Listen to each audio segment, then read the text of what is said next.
ఆయనను నేను నమ్ముతున్నాను, ఆయన చెప్పిన మాటలు నేను రెస్పెక్ట్ చేస్తున్నాను, నేను ఆయన మాటల చొప్పున అడుగులేస్తాను అని తీర్మానించుకొని అలా నడిచిన వాళ్ళు ధన్యులు. కానీ లోకం మాత్రం నేను ఎగతాళి చేసేది ఖాయం. అయినా నువ్వు దాన్ని లక్ష్య పెట్టొద్దు, నువ్వు విశ్వాసపు అడుగులేస్తావు. కానీ గుర్తుపెట్టుకో, నీ విశ్వాసమే గెలిచిద్ది.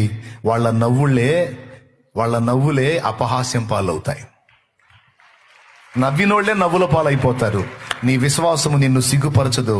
నీ విశ్వాసము నిన్ను స్వస్థపరుస్తుంది, బాగు చేస్తుంది, బ్రతికిస్తుంది, బలపరుస్తుంది, స్థిరపరుస్తుంది, నడిపిస్తుంది, ఫైనల్ గెలిపిస్తుంది. ఎందుకంటే నువ్వు జీవం గల దేవుని యందు విశ్వాసం ఉంచావు, సజీవుడైన వాని యందు విశ్వాసం ఉంచావు, సర్వశక్తి గల వాని యందు విశ్వాసం ఉంచావు. నీ విశ్వాసమే గెలుస్తుంది. వారి ఎగతాళే నవ్వుల పాలవుతుంది. గుర్తుపెట్టుకో ఈ మాట.